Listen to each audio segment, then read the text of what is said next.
Hello again. Welcome to SEC baseball content here at Southeastern 16. Today we're talking Arkansas. I'm joined by Alfred Esmond and also our special guest, Andrew Hutchinson, who is our expert on the Arkansas Razorbacks. Andrew, thanks for joining us at a busy time with football and basketball. We appreciate you having you here and spending time with us today. Yeah, any chance to talk about Arkansas baseball, I'm definitely down for it. Well, so are we. And let's start with what's available for Arkansas baseball. I know there's been some injury issues, things like that with the pitching staff. I know Gage Wood, notably one of those. What's the health look like for the Razorbacks coming into the weekend? Honestly, pretty good. I think Gage Wood is the only one you've got to worry about. It doesn't sound based on. I mean, we haven't gotten an official update on him yet, but it sounds like they're going to stick with the same starting rotation as the last couple of weeks, which means Gage Wood not in the starting rotation. I don't know if he's going to travel. It wouldn't surprise me if they hold him out this week, but he shouldn't be out much longer. It sounds like a very minor kind of shoulder injury type thing. Nothing serious. Sounds like he's rehabbing really well. So sounds like he should be back sooner rather than later. I just don't know if it's going to be this weekend at Ole Miss. But other than him, I think everybody else, as far as I know, is healthy and ready to go. Andrew, speaking of pitching, Gabe Gaeckle, really hasn't gotten off to this wicked hot start that people expected from him. He got a little, like, his Portland start, I think was a little bit better, right, than what he showed beforehand. But he's heading into, a pretty tough atmosphere to find more footing of his in Swayze Field in Oxford. What's, as SEC play kind of progresses, including this weekend, what are your thoughts on him and how he gets better moving forward?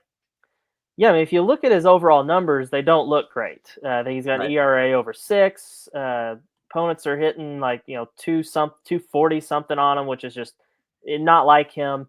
But really, that's skewed by one really bad start. It was against Yeah. Charlotte. He got rocked for 9 runs on 10 hits and 3+ innings. Just take out that, and his numbers look like what you'd expect. I think you take out that start, and his ERA drops to 2.25. Opponents aren't hitting nearly what they are, overall. So he's been better than his stats indicate. It's just that one start was so bad. And it sounds like they've diagnosed what went wrong there. They went back and watched some film.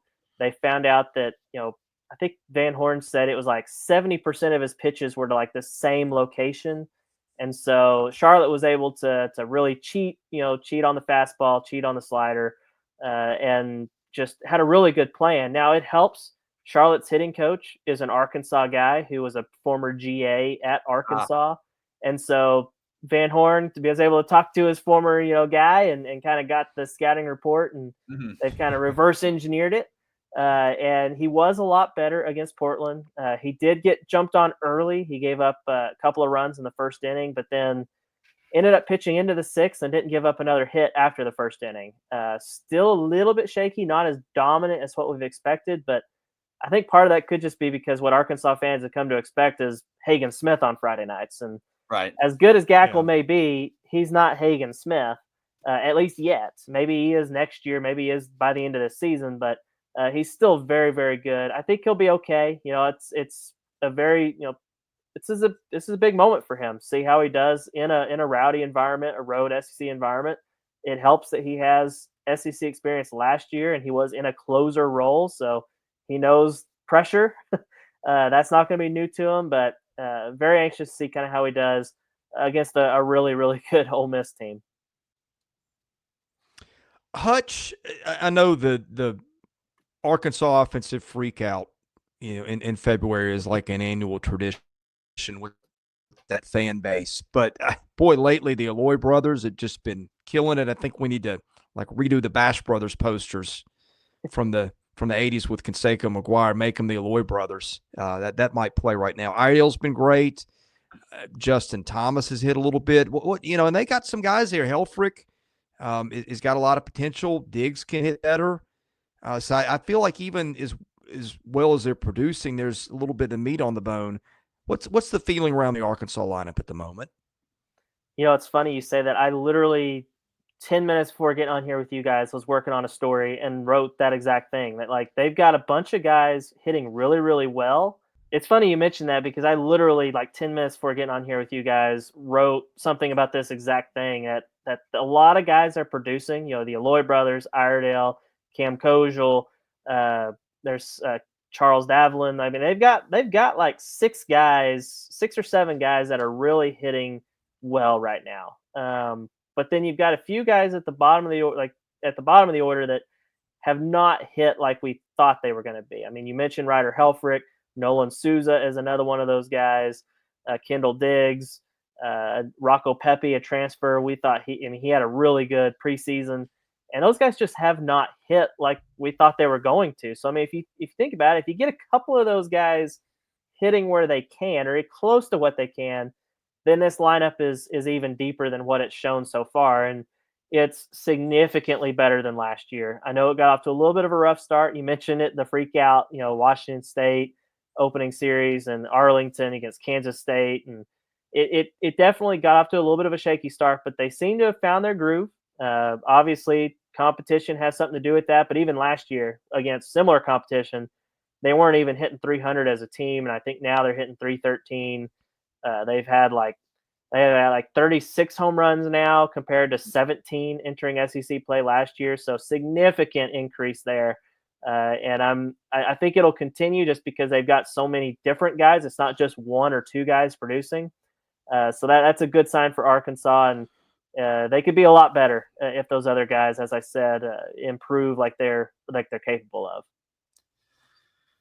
Andrew, one guy, actually, I don't really think we've talked about him on the channel that much out of their bullpen is Colin Fisher, based on how good he's looked. He's had a rocket of a start to the season, a .82 ERA, 16 strikeouts compared to just 2 walks in his 11 innings of work. Every time he gets on the mound this year, he's striking someone out. I mean, like what's his deal? He's been kind of the go-to guy out of the bullpen. I guess Parker Coyle, also fits that category because of his immaculate inning he had a little bit ago, and he's just been good, in general as well. But Colin Fisher kind of sticks out just because I have not given him his flowers, and I feel like a lot of people haven't as much. What have you seen out of him that you like? Colin Fisher's an interesting guy because he was a freshman last year and got off to a really good start as well. And then he had a UCL injury. Luckily, he was able to avoid Tommy John, had that internal brace procedure, which kind of allowed him to come back a lot sooner, ready for the start of the season. And he's kind of picked up where he left off. He's a guy that was a midweek starter last year, and he's gotten a couple of midweek starts this year. It sounds like they're going to keep him as a midweek starter on a significant pitch count, like no more than 50 pitches, hopefully get 3 innings out of him in the midweek, and then have him available on the weekend because, as you said, he has been really, really good. He doesn't have overpowering stuff. Like he doesn't have maybe he throws mid-90s, maybe. So he's not your typical power arm, but he's got a bunch of sliders. Trying to think what else he throws. It's more of a crafty lefty type pitcher with him, and he wasn't a super heralded guy coming out of high school. He's from Noble, Oklahoma. I don't think he was ranked particularly high by Perfect Game or anything, but all he's done is had success since coming here, and I think he's been phenomenal. You mentioned Parker Coyle. He's been a go-to guy out of the bullpen, really, and he's a guy that I see staying at the back end of the bullpen, either as a setup role, 2 times on the weekend. I could see him closing games. Colin Fisher's a guy that if injuries strike or if one of these starting pitchers don't perform like we think they can, Arkansas had guys falter down the stretch last year.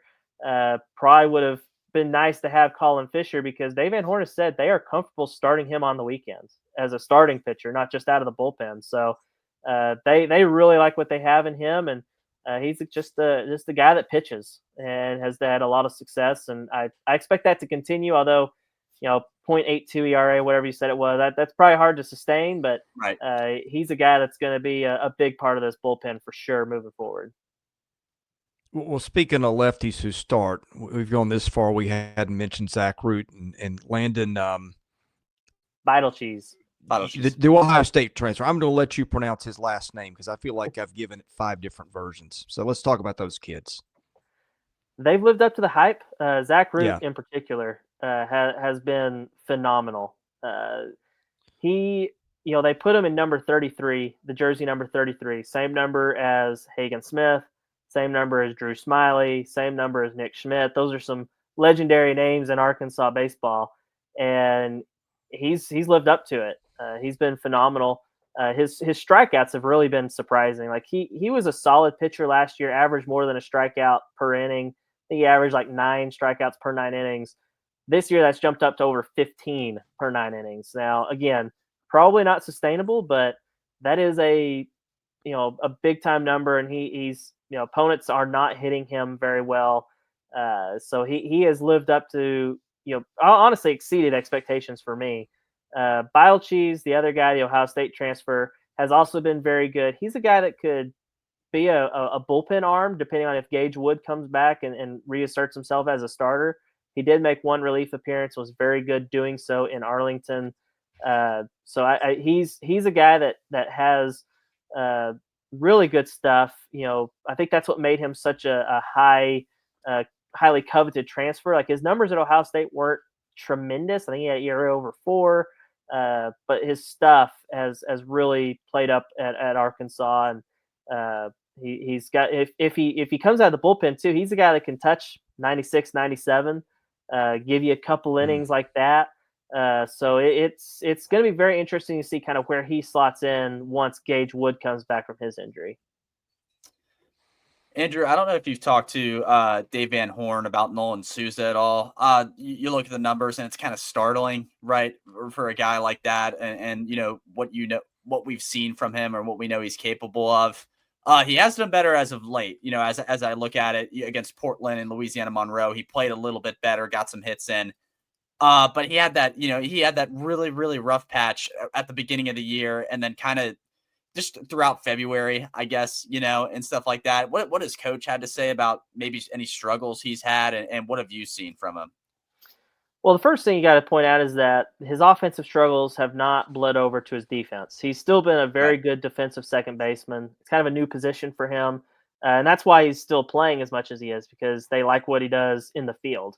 Offensively, he's a guy they expected to be a big part of their lineup. I mean, he was one of their better hitters in the preseason scrimmages leading up to the season, and has a lot of power, a ton of power. I think he got off to a 1 for 22 start this year, but then his second hit was like a double to the gap, and then his next hit was like a single, a rocket single that was like 111 off the bat. This is a guy that has significant exit velos when he does make contact. Dave Van Horn, I mean, he has said, he's not super concerned because he thinks he's going to get it going. It seems like every year Arkansas is a guy that had a tremendous preseason and then gets off to a miserable start. I mean, Vahiva Aloy did that last year. Caleb Cali a couple of years ago. I'm forgetting the other guy that did. It was like 3 years in a row, like one of their best hitters in the fall and preseason got off to really rough starts and made all of us writers look like idiots because we've been telling these fans all off season, like, this guy's great, this guy's awesome. And then he comes out and he starts, 0 for 12 with, 6 strikeouts or something. Similar situation with Nolan Souza. I expect him to get it turned around. Maybe he's not going to be as good as maybe we thought he would be as a sophomore. But I do think he's going to hit a lot better than whatever he's hitting right now. I think I could easily see him get his batting average up to around 250. He's going to have a lot of power. He's a guy that can hit the ball out of the park. So I'm not too terribly concerned with him right now. Ask me in a couple of weeks after a couple of weeks of SEC play, and I may change my tune. But he is a guy that they need to get going just because he's going to be in the lineup because of his defense, as I said. Mm-hmm. Hutch, final one for you. Break down the Ole Miss series. Who's got the edge? Where could Arkansas have some trouble? I think it's going to boil down to whether or not these bats can continue to hit against SEC pitching. Can Kahio Aloy, obviously he's not going to hit 480 or 460 or whatever he is against SEC pitching, but can he be a consistent contributor? Because he's a guy that, coming into the year, they thought he was going to be a situational guy, the guy that only starts, in certain situations. But he's hit right and left-handed pitching. Can he continue to do that in SEC play? Can Vahiva continue to produce in SEC play like he struggled at times last year? Brett Iredale as well. If those guys can produce, I think that's the key. 'Cause I think the pitching is going to be good. I think we've got enough body of work that the pitching staff, both starting pitchers and bullpen, they're going to be really good. Can the offense continue to produce like they have, and not just hit the ball out of the park either? I think small ball was something that they really wanted to focus on this offseason. Can they move runners? Can they lay down a bunt? Can they steal a base? That's kind of what I'm curious to see if when runs are at a premium. Ole Miss has guys that can really pitch, and I think Hunter Elliott was like the national pitcher of the month for February. Can they figure out ways to scratch across runs against those kind of guys? So I think that's the major key, something I'm really watching this weekend to see how they handle it. Hutch, thank you for joining us today at a busy time. Tell folks where they can find your work and what you guys have got coming up at Best of Arkansas Sports. Yeah, I mean, you can go look at all of my content at bestofarkansassports.com. We cover all things Razorbacks, obviously SEC basketball tournaments going on, spring football's going on, in addition to baseball. So we're trying our best to cover it all. It's hard to be in 3 places at once, but I give it my best shot. And I've actually got a baseball piece going up here, hopefully today or tomorrow, kind of looking at what we've learned about this Arkansas team. A lot of the stuff I've discussed with y'all is going to be in that article, and more of a deeper dive on kind of what we know about this team as we turn the page to SEC play.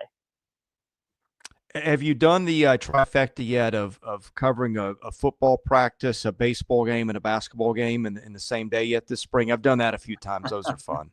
Not in the traditional sense. I did have a triple header this past Saturday, but instead of it started with my daughter's t-ball practice, and then I shifted to a basketball game, and then went to a baseball game. So it's my own personal triple header. It was fun. I'll say the t-ball practice took the cake, though. That was easily the highlight of the day. Well, Hutch, always appreciate your friendship, and we'll have you join us again soon to talk Arkansas baseball. Anytime, guys. All right, that's Andrew Hutchinson of Best of Arkansas Sports. I'm Chris Lee of Southeastern 16 for Alfred Esmond, also of Southeastern 16. God bless you. Have a great day. We'll see you again soon with more baseball content here at our channel.